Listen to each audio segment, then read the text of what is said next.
Welcome to Robraintics, where we discuss recent research advancements in the field of neuroscience and robotics. Welcome back to Robraintics. Today, we're going to see how studying natural intelligence, like our own human vision, can actually help us create better AI, specifically in computer vision. It's really incredible when you think about it. Our vision feels so effortless, but it's actually incredibly complex. Right. By studying natural intelligence, we can actually learn a lot about how to develop more advanced AI systems. For example, have you ever heard of Gestalt principles? Vaguely. Well, the Gestalt principles basically help us group visual elements together. Like when we see a flock of birds, we immediately perceive it as a single unit, not just a bunch of individual birds. And this principle of grouping is something that we can actually teach AI systems to do as well. It allows them to identify patterns in complex scenes much more efficiently. And another key area where natural intelligence can help us is in contextual recognition. Humans are masters at using context to identify objects, even with limited information. Imagine a cat hiding behind a curtain. We can still recognize it's a cat based on the visible parts our knowledge of cats and how they move. Makes sense. So context is like giving AI the ability to fill in the blanks and make smarter decisions. Precisely. And then there's abstraction. We humans can recognize objects even in abstract forms, like a simple line drawing of a cat. This ability to focus on essential features is incredibly valuable for AI. But here's something you might find surprising. Not everything about how our vision works is helpful for AI development. Really? What could possibly be a downside to human vision? We'll take inattentional blindness, for example. You might have heard of the famous gorilla in the basketball game experiment. Oh yeah, where people are so focused on counting passes that they completely miss a gorilla walking through the scene. Precisely. This highlights how selective our attention can be. And while this is a fascinating aspect of the human mind, it's not something we necessarily want to build into AI systems. We want AI to be highly aware of its surroundings, not overlooking potentially crucial information. That makes sense. So what else is there? Another area that's less helpful for AI development is visual illusions. Illusions work because they exploit the shortcuts our brains take to process visual information. They're fun and interesting to explore, but they don't offer a direct blueprint for building AI systems. Okay, let's explore some examples. All right, let's start with the neon color spreading illusion. In this, one color seems to bleed across a white area, creating a neon-like effect. This happens because our brains tend to fill in missing information based on the surrounding context. Fascinating. What's next? Let's move on to motion binding. This one involves objects that appear to move together as if they're connected, even though they actually have separate motions. It happens because our brains group motion cues to create a unified perception. I've seen that one. And interestingly, this principle of motion binding might actually have some relevance for developing AI systems that need to track objects in videos or predict their movements. So even though illusions themselves might not be direct blueprints for AI, they can still spark ideas and offer valuable insights into how our visual system works. So we've talked about these fascinating visual illusions and what they reveal about our brains, but how does this all connect back to the actual building blocks of our visual system? Like those simple cells and complex cells we mentioned earlier. Right. Simple cells are like the most basic filters. They detect edges and lines of different orientations, and we find them in the early stages of visual processing, in a part of the brain called the visual cortex. They're essential for detecting those initial edges and contrasts that form the foundation of our visual perception. And then we have complex cells. Complex cells come into play a bit later in the processing stream. They take the output from simple cells and integrate it over a larger area. They're less concerned with precise location and more interested in the overall presence and orientation of features within a larger visual field. And just like you can stack multiple filters in photo editing software to achieve a specific effect, our brains use a hierarchy of filters, with simple cells feeding into complex cells. This helps us to build up increasingly complex representations of the visual world. To make this even more fascinating, we can actually model some of these brain processes using mathematical tools called Gaussian filters and their derivatives. Gaussian filters, those sound pretty technical. What are they exactly, and how do they relate to how our brains see? A Gaussian filter is basically a mathematical function used to blur or smooth an image. But how does blurring an image help us understand vision? Well, this is where it gets really interesting.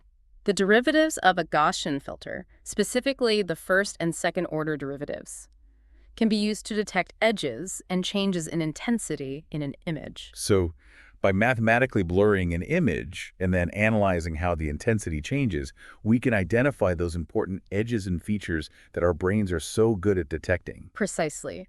The first-order derivative is particularly good at detecting edges because it highlights areas where the intensity changes rapidly. What about the second-order derivative? What does that one do?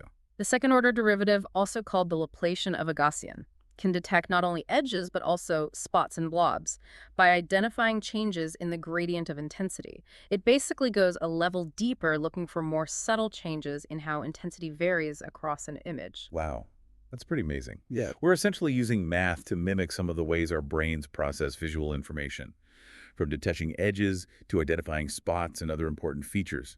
Exactly. While these mathematical filters might not perfectly capture the full complexity of human vision, they provide a valuable tool for understanding the basic principles of how our brains analyze images and extract meaningful information. Yeah, we've already uncovered some pretty remarkable things about how our brains process visual information.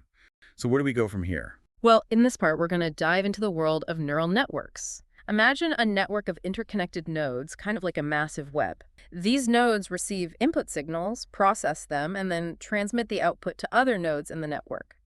The connections between nodes have different weights, which determine how strongly a signal from one node influences the next. So it's like a chain reaction. Exactly. The beauty of neural networks lies in their ability to learn from data. By adjusting the weights of the connections between nodes, they adapt and improve their performance over time. And this capacity for learning is what makes neural networks so powerful for tasks like image recognition, natural language processing, and even decision-making. That's incredible. Yeah. But how do these neural networks connect back to the study of natural intelligence? How does understanding human vision inform the development of these AI systems? That's where things get really fascinating. One of the key insights from natural intelligence is the hierarchical structure of visual processing in the brain. Remember those simple and complex cells we discussed? Yes. They're organized in a hierarchical way, with simple cells feeding information to complex cells, which then transmit information to even higher-level processing areas. It's like a pyramid. And this hierarchical organization has been a major inspiration for deep neural networks. The first layer might receive the raw visual input, such as pixels of light and color. The nodes in this layer then extract basic features, much like those simple cells in our brains detecting edges and lines. So the first layer is like the initial processing stage. Yeah. The output from this first layer is then fed into the next layer, which extracts more complex features like corners, shapes, and textures. It's like each layer is building upon the work of the one before it, gradually constructing a more complete understanding of the image. So by the time the information reaches the final layer, the network has built up a rich representation of the image, capturing not just the basic shapes and colors, but also the objects and overall meaning of the scene. Exactly. This hierarchical layered approach is what makes deep neural networks so effective for tasks like object recognition, image classification, and even facial recognition. This is truly remarkable. But how do these deep neural networks actually learn, and how to combine them to make sense of an image? That's where the magic of training comes in. Deep neural networks learn through a process called supervised learning. Imagine showing a deep neural network thousands of images of cats and dogs, each labeled with the correct category. The network would then adjust the weights of the connections between nodes to minimize errors, gradually learning to distinguish between cats and dogs based on the features it extracts. This ability to process and learn from massive data sets is one of the key advantages of AI systems like deep neural networks. So we've talked about the hierarchical structure of visual processing in the brain and how it's inspired the design of deep neural networks. Are there any other insights from natural intelligence that have influenced the development of these AI systems? Absolutely. Another crucial insight is the importance of feedback connections in the brain. This feedback mechanism is thought to be critical for things like attention error correction, and even our ability to make predictions about the future. This insight from natural intelligence has led to the development of recurrent neural networks, a type of neural network that incorporates feedback connections into its architecture. And these recurrent networks have shown great promise in tasks that involve sequential data, like natural language processing, speech recognition, and even time series analysis. It's incredible how we can take inspiration from the intricate workings of our brains to design AI systems that can tackle such a wide range of tasks.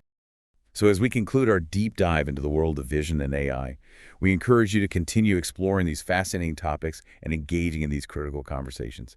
Thank you for joining us on this journey. We hope you've gained a deeper understanding of the remarkable connection between natural and artificial intelligence, and we encourage you to continue thinking critically about the future of this transformative technology. Don't forget to subscribe, like, and leave a comment sharing what interests you most about neuroscience. We value your perspectives and look forward to hearing from you.